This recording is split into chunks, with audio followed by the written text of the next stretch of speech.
نے رب کے حکموں کو توڑا، ہم نے پرواہ ہی نہیں کی۔ ہم سمجھے دنیا میں آئے ہیں تو ہماری دنیا ہے، آوارہ ہوں، خواہشات نفس کے مطابق زندگی گزاریں، آنکھیں بے حیائی میں لگی رہیں، سوچیں آوارگی میں لگی رہیں، کان نغمے سنتے رہے، زبان جھوٹ بکتی رہی، ظلم و جبر کا بازار گرم رکھا، عصمتیں عزتیں پامال کرتا رہا، لوگوں کا مال لوٹتا رہا، حق غصب کرتا رہا، کلیجی اور دل چیرتا رہا، لوگوں کو زخمی کرتا رہا، لوگوں کے جذبات سے کھیلتا رہا، پرواہ نہیں کی کہ یہ دنیا ہے، امتحان گاہ ہے، چند دنوں کے لیے آئے ہیں، اللہ کے حضور پیش ہونا ہے، عملوں کا حساب ہونا ہے۔ اب جب وہ دیکھیں گے کہ ہمارے ساتھ کیا ہونے والا ہے تو ان کے چہرے پہلے بگڑ جائیں گے۔ کیوں؟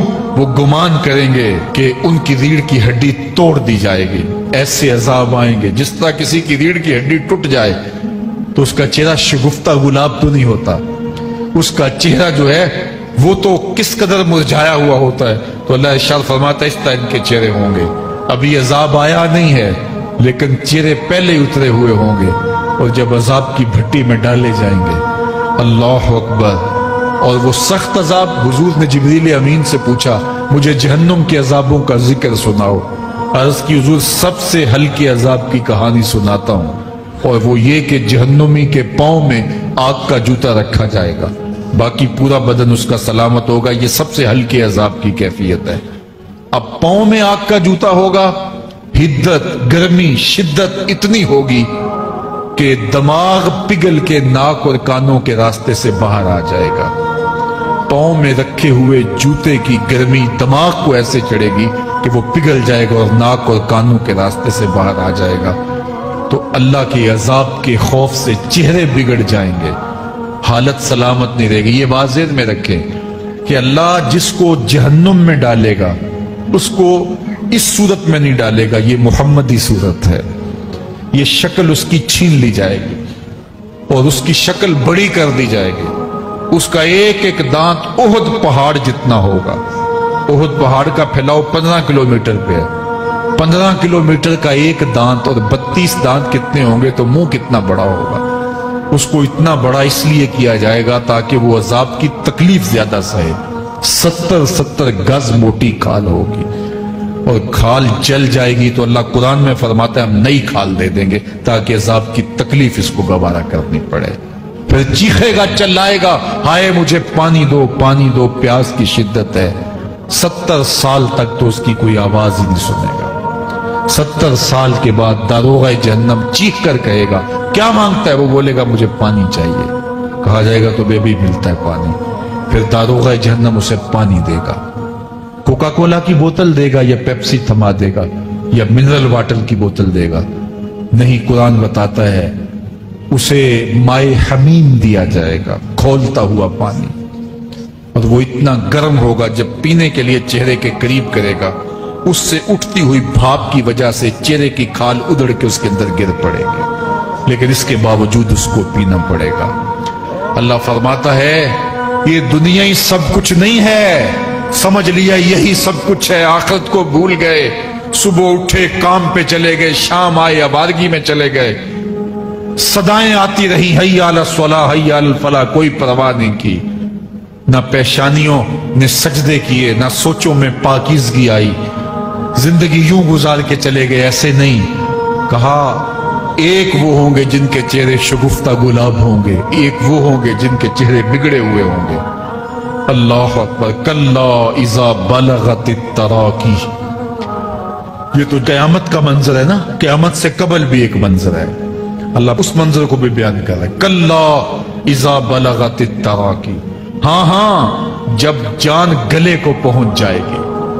اے انسان تیرے اوپر وہ گھڑی بھی آنے والی ہے، وہ وقت بھی آنے والا ہے جب سانس اس ہنسلی میں اٹک جائے گا، جب سینے سے بھی سانس اوپر چلی گئی، اب ڈاکٹر بھی لا علاج قرار دے رہے ہیں کہ اب علاج نہیں رہا ہے، جان بس اب نکلنا چاہ رہی ہے، اور کہا جائے گا کوئی جھاڑ پھونک والا بلاؤ۔ اب ڈاکٹروں نے تو جواب دے دیا، اب سانس اٹک گئی گلے میں، چند لمحوں کی مہمان ہے، اب ڈاکٹروں نے کہا اب ہماری جانب سے لا علاج ہو گیا، اب لے جاؤ اس کو گھر، یا وینٹیلیٹر پہ ڈال دیتے ہیں اس کو، بس اب ہماری جانب سے کوئی اس کا علاج نہیں ہے۔ اب گھر والے روتے ہیں، کہتے ہیں کوئی جھاڑ پھونک والا لاؤ، کوئی دم والا لاؤ، شاید وہ کوئی دم کرے تو اس کی جان میں جان آ جائے۔ ڈاکٹروں نے تو لا علاج قرار دے دیا۔ وَظَنَّ عَنَّهُ الْفِرَاقِ، اللہ فرماتا ہے یہ تو جھاڑ پھونک والے کو ڈھونڈ رہے ہیں، لیکن جس کی سانس یہاں اٹکی ہے وہ سمجھ گیا ہے اب موت آ گئی ہے، اس کو یقین ہو گیا ہے کہ اب موت کے لمحے آ گئے ہیں، اب میں بچ نہیں پاؤں گا۔ اب آنکھیں تاڑے لگی ہوئی ہیں۔ وَالْتَفَّتِ السَّاقُ بِالسَّاقِ، پنڈلی پہ پنڈلی چڑھ رہی ہے۔ جب موت آ جاتی ہے تو پھر پنڈلی سے پنڈلی لپٹ جاتی ہے، اس کو پھر جدا کرتے ہیں اور جدا کر کے دونوں انگوٹھے باندھ دیتے ہیں تاکہ پنڈلی کے اوپر پنڈلی نہ چڑھے۔ اللہ وہ منظر بیان کرتا ہے، صاحب یہ وقت آنے والا ہے جب دونوں انگوٹھے باندھ دیے جائیں گے، جب ناک میں روئی ٹھونس دی جائے گی، جب چٹے لباس میں کفن دیا جائے گا، جب غسال کے سامنے بے بس پڑے ہوں گے، وہ چاہے یہ بازو اٹھائے چاہے یہ بازو اٹھائے، گرم پانی ڈالے یا سرد پانی ڈالے، جب بس پڑے ہوئے ہوں گے جو ہے وہ غسل دینے والوں کے، اور ناک میں روئی ہوگی اور دونوں انگوٹھے آپس میں بندے ہوں گے۔ یہ محل، یہ ماڑی، یہ کوٹھیاں، یہ بنگلے جس کو سویر شام لگ کے حلال حرام کی تمیز کیے بغیر بنایا تھا، غوث اعظم رضی اللہ تعالیٰ عنہ بولے مکان بنا رہا ہے، بسیں گے اور حساب تو جا کے دے گا، اور یہ تو ایک رات بھی تجھے اس گھر کے اندر نہیں رکھیں گے کہ چلو ایک رات مہمان رکھ لیں۔ کہتے ہیں نہیں نہیں، مہمانوں نے بھی جانا ہے تو جلدی کرو، اس کو سپرد کراؤ، وہ تو تیرا لباس بھی پھاڑ کے اتاریں گے، خود غسل دینے کے لیے تیار بھی نہیں ہے، تجھ سے خوف آنے لگا ہے۔ جاندی واری ڈرونا بنے ہوتے، ہاتھ نہ لاندے ڈر دے، جنہ لئی تو پاپ کمائے آج کتھے نہیں تیرے کر دے۔ آج تو وہ تیرے ساتھ تجھے غسل دینے کے لیے آمادہ نہیں ہے۔ وَالْتَفَّتِ السَّاقُ بِالسَّاقِ، جب پنڈلی پہ پنڈلی چڑھنے لگ جائے گی، إِلَىٰ رَبِّكَ يَوْمَئِذٍ الْمَسَاقُ، اس دن تیرے رب کی طرف ہی لوٹ کے جانا ہے۔ فَلَا صَدَّقَ وَلَا صَلَّىٰ، اس نے نہ تو سچ مانا اور نہ نماز پڑھی، وَلَٰكِنْ كَذَّبَ وَتَوَلَّىٰ، ہاں جھٹلایا اور منہ پھیر کے چل پڑا۔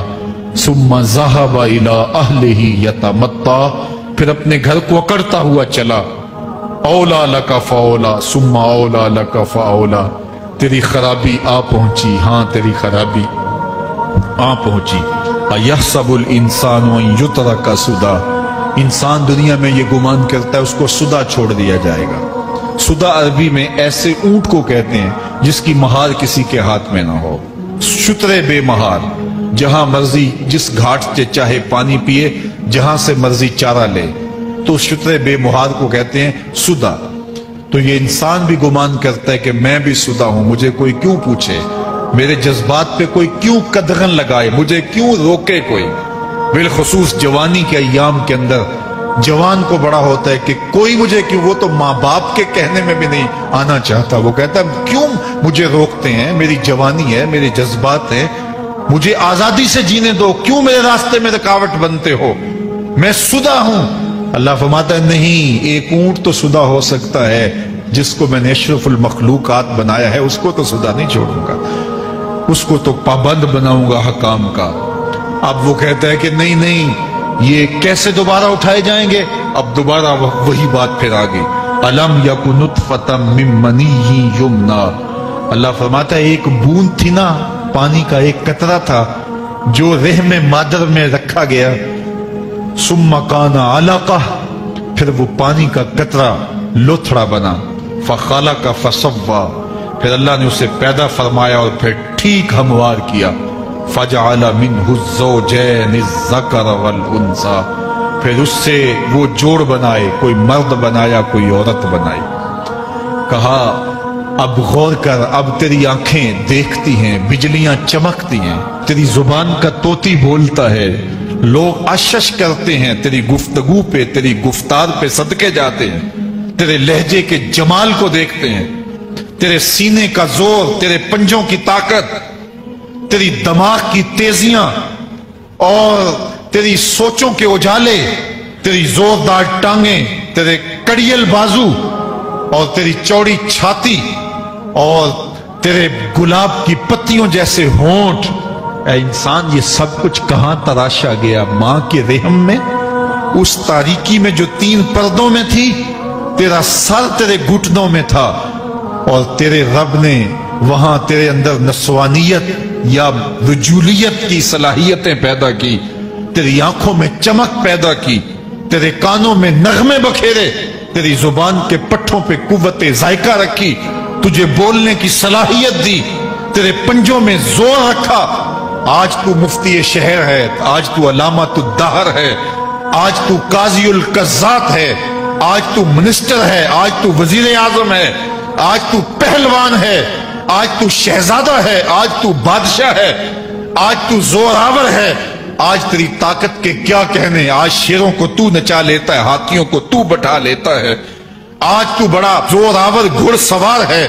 آج تیری طاقت کے کیا کہنے؟ تو کشتی کرتا ہے، زمانہ دیکھنے آتا ہے۔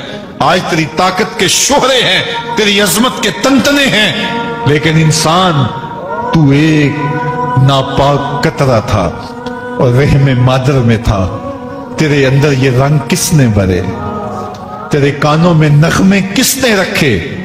تجھے دماغ کی قوتیں کس نے دی؟ زبان کو بولنا کس نے سکھایا؟ آنکھوں میں توانائیاں کس نے رکھی؟ تیری زبان کا طوطی بولتا ہے، یہ سلیقے کس نے دیے؟ پھر اللہ فرمایا، کتنا زوردار بیان ہے، الیس ذالک بقادر علی ان یحیی الموتى، جو ماں کے پیٹ میں ایک نطفے کو ایک خوبصورت انسان بنا سکتا ہے، ہڈیوں کو جوڑ کے دوبارہ انسان نہیں بنا سکتا؟ کیا وہ دوبارہ تجھے کھڑا نہیں کر سکتا اپنے سامنے پیش ہونے کے لیے، جس کے حکموں کو تو نے توڑا ہے، جس کے فرامین کا تو نے مذاق اڑایا ہے؟ کیا وہ اتنا ہی بے بس ہے کہ اپنے حضور تجھے جو ہے وہ کھڑا ہی نہیں کر سکتا ہے؟ جس رب نے تجھے ماں کے شکم میں شکل دی، حضرت شیخ فرید الدین عطار بولتے ہیں، سانے کستی سلاتی می شبد، ایسا کاریگر ہے مٹی سے بادشاہ بنا ڈالتا ہے۔ اس نے مٹی سے دارا و سکندر بنائے، اس نے مٹی سے جو ہے وہ رستم و سہراب بنائے، اس نے مٹی سے کیا کیا بنا دیا جو مٹی سے بادشاہ بنا سکتا ہے، جو نطفہ رحم مادر سے جو ہے وہ شکل اور صورت اور رنگ اور جمال بنا دیتا ہے۔ تیری صورت نکھرتی ہے، تیرے ہونٹ گلابی ہیں اور تیری نرگسی آنکھیں ہیں، تیرے ریشمی بال ہیں اور تیری خوبصورت رنگت ہے، تو چال چلتا ہے تو لگتا ہے قیامت چل رہی ہے، تیرا قد رانا جو ہے وہ صنوبر کو شرماتا ہے، تیری گفتار کے تنتنے ہیں۔ جس نے اتنی خوبصورت شکل ماں کے رحم میں بنائی، کیا وہ ہڈیوں کو جوڑ کے دوبارہ انسان نہیں بنا سکتا؟ وہ دوبارہ انسان بنائے گا اور پھر تجھے اپنے حضور کھڑا کرے گا۔ اور ایک حدیث میں آتا ہے، اللہ بندے کو اپنے حضور کھڑا کرنے کے بعد اپنے سامنے سے ہٹنے نہیں دے گا جب تک 5 سوال نہیں پوچھ لے گا۔ ان عمرہ ہی فیما افنا ہو، اس کی عمر کے بارے میں پوچھے گا، کہاں ضائع کی؟ میں نے تجھے زندگی دی، 60 سال 70 سال 40 سال 50 سال، اس زندگی کو کہاں گزار کے آیا ہے؟ ان شباب ہی فیما ابلا ہو، اس کی جوانی کے بارے میں پوچھا جائے گا، جوانی کہاں گزار کے آیا ہے؟ مجنوں تو نہیں بنا رہا، خواہشات کا اسیر تو نہیں ہو گیا، دیوانوں کی طرح زندگی تو نہیں گزار کے آ گیا؟ تیری جوانی کسی چوک میں تو نہیں گزری، تیری جوانی آوارگی میں تو نہیں گزری، ساری رات سوشل میڈیا کے اوپر گندگی اور غلاظتیں تو نہیں دیکھتا رہا؟ تیری زندگی گزری کہاں ہے؟ تیری جوانی گزری کہاں ہے؟ اگر کوئی جواب نہ ہوا تو پھر کیا جواب دے گا؟ اور وہ کتنا خوش نصیب ہوگا جو کہے گا، مالک میری جوانی سجدوں میں گزری، میری جوانی قیام میں گزری، میری جوانی رکوع میں گزری۔ میرے حضور فرماتے ہیں، سبعۃ یظلھم اللہ فی ظلہ یوم لا ظل الا ظلہ، 7 اشخاص ایسے ہیں قیامت کے دن جب کوئی سایہ نہیں ہوگا، اللہ ان 7 کو اپنے عرش کا سایہ دے گا۔